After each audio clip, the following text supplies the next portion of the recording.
Welcome to the Business is Good podcast with Chris Young, president of the Good Place Institute, helping leaders build and steward thriving organizations where people flourish and communities prosper and the organization is economically regenerative.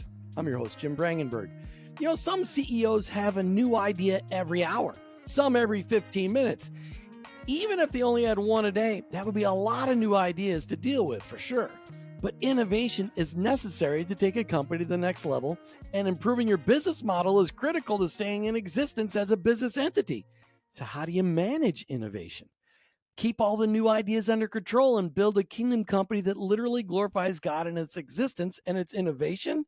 Well, Chris Young is here to shed some light on all of that. Chris, are you an innovative guy? I think so, Jim. I think we all are, actually.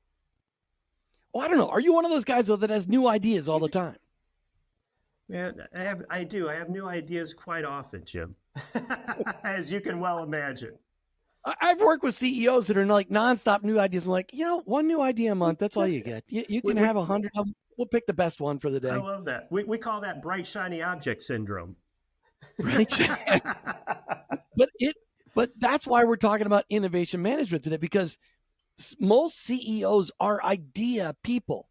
They're not operations people. That's why they have COOs. They're not, financial people. That's why they have CFOs. But they're the idea people, men and women who've been given incredible gifts from God to think of new things. Right. That you have to manage that because it can get out of control. Has it ever gotten out of control for you, Chris Young? Probably not for me, but I come in contact with a lot of bright, shiny objects, especially when you talk about founder CEOs, the person who had the idea for the organization, for the business. That's a whole nother scenario, especially when it's time for succession planning. Exactly. So innovation can sometimes just come across like a buzzword, but it also is deeply biblical because God was an incredible innovator. How do you define innovation in a kingdom context? Yeah. Let's first go back to something you said that's very important back in Genesis, right? It's the cultural mandate, and it starts with everybody being made. Every human is made in God's image. And you just said it. He was the ultimate innovator.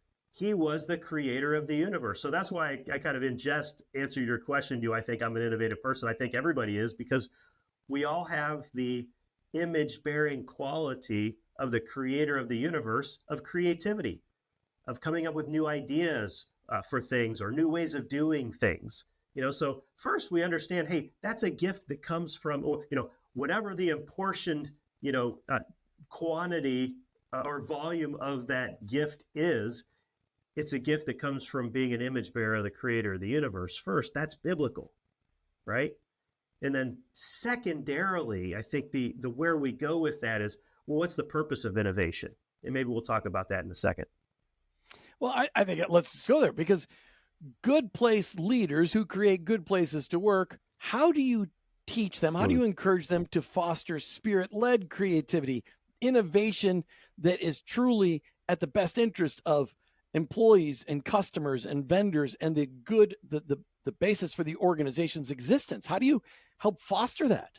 That's great, because most everywhere else, and I call it MBA land, in business, Masters of Business Administration land, we are taught that innovation has to do with, market demand, or there's a market opportunity and will somebody buy my product? And that's the emphasis, and that's the focus. The focus here, and by the way, there's nothing wrong with that, right? That's very practical.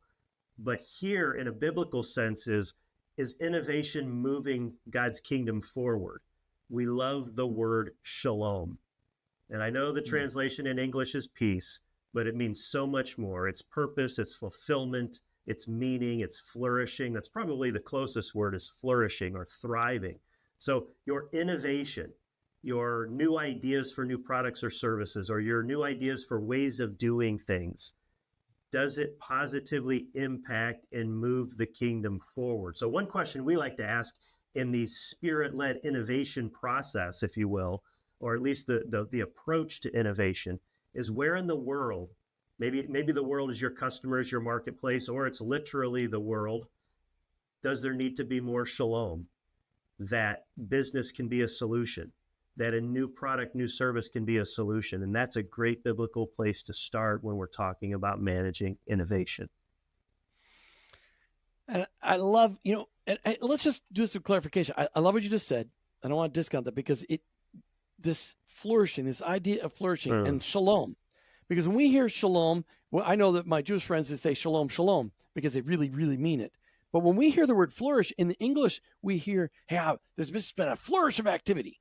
Well, but that creates the wrong image. Flourishing means your spirit is healthy. Wow. And that comes from peace. It doesn't come from craziness.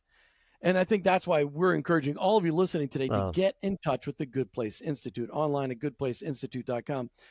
Because if you're flourishing and your company feels more like a tornado, that's not the flourishing we're talking about. We're talking about peace that passes all understanding with a contentment that's unexplainable and an impact for good that is beyond imagination. Mm-hmm. Chris, talk to me about what does it look like to innovate with purpose, not just for novelty? Sure. Well, then the innovation has to start with why.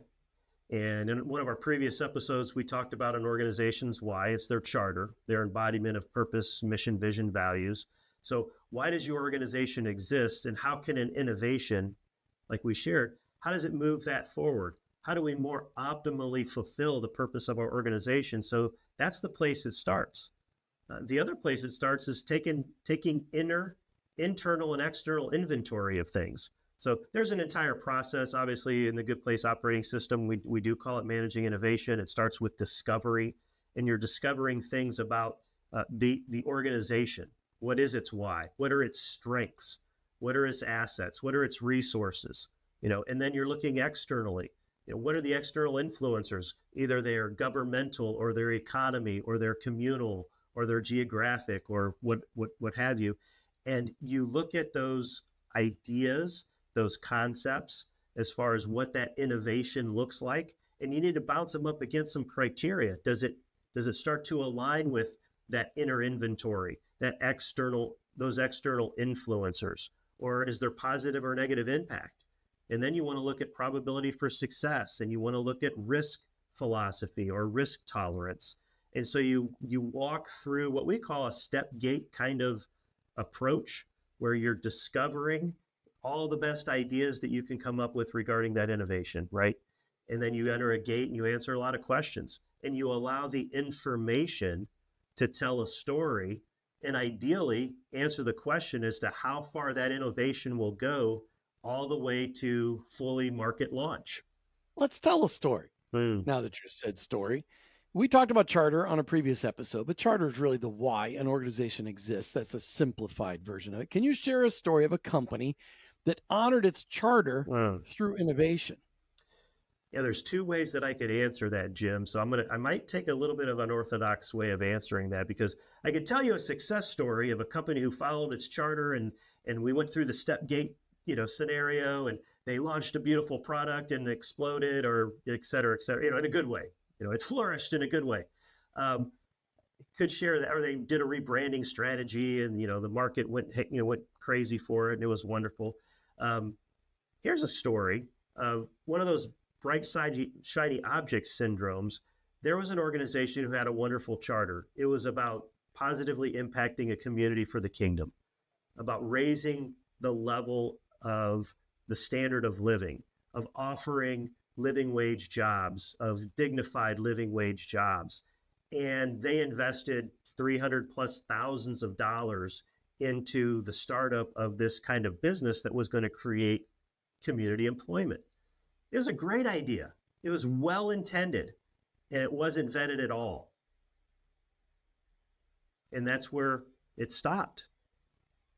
And so they got in touch with us through the course of some people, and they said, hey, we have another idea because we want to impact this community, but the issue is we just dropped $300,000 on an idea that didn't work. I said, well, let's walk through this managing innovation process, and one of two success criteria will come out.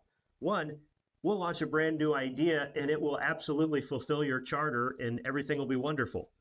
Or number two, we will stop the idea somewhere along the process because it won't meet the criteria, either in fulfilling your charter or in the mission itself or in risk, or in this case, external influencers, because in the meantime, over the course of a couple of years since they had invested that $300,000+ that actually didn't work, governmental regulations had changed.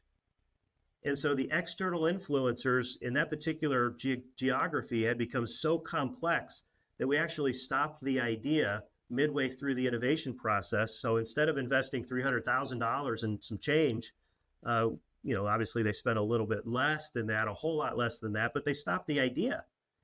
And CEO after CEO that has that bright, shiny object, hey, I'm just going to roll the dice, I'm going to risk because I have this great idea. The operations people love managing innovation because it allows this step-gate decision-making process to actually test the idea, test it internally, test it externally, increase the probability for longer-term success and sustainability, or in this case, it'll shut an idea down that was a good idea. It just wasn't a very good idea to keep on going. That to me seems like it makes sense. I mean, that just is. I mean, that's really what the Good Place Institute's all about. But it's difficult, Jim. It's really difficult to shut down a good idea, isn't it? Because who wants to have those limitations sometimes, right? I never thought about it that way. I'm not that guy with the bright idea. I'm not a shiny object guy. I probably used to be a shiny object guy, but I sometimes lessons like that are painful. I don't like that kind of pain. What would you say to a leader right now, Chris, that's listening to this podcast? It's saying, I'm afraid to change because what I've got is working, but my company's not growing anymore. And we all know that if you're not growing, you're shrinking. And so this leader knows that innovation is what needs to happen, but they're afraid. What would you say to them? Well, one, we understand, not to be psychological about it, but where's that fear come from? It's usually a risk-based fear. Maybe I have limited resources. Maybe I don't think they fear success. They're going to fear failure of some sort. I'm going to risk money. I'm going to risk resources. I might risk people's time. I might risk our reputation in the industry, right? I might risk relationships with customers if we turn left or offer this new product, and et cetera, et cetera. So I would recommend, stepping through a process like this innovation process so that it mitigates your fear. It identifies those risk factors. It identifies those factors that are going to bring optimal success. And you don't have to fear risking a lot because you're going to extend a good idea to optimal success at the end of its launch. Or again, you're going to shut an idea down because it doesn't meet the criteria somewhere along the discovery or the research and investigate or the pilot project and test or the business plan or eventually the full-blown market launch.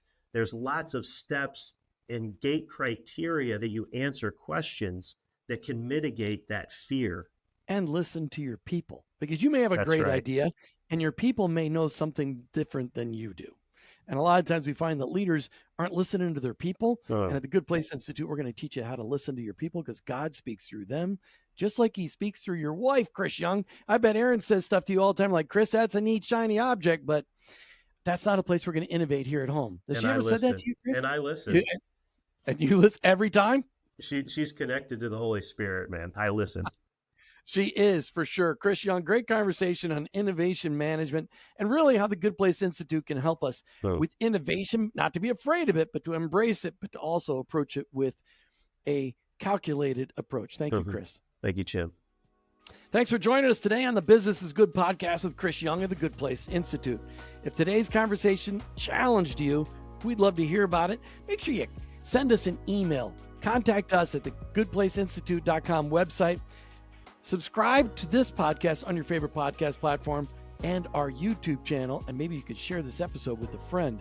For resources on how to build a good place to work, connect with our team at goodplaceinstitute.com.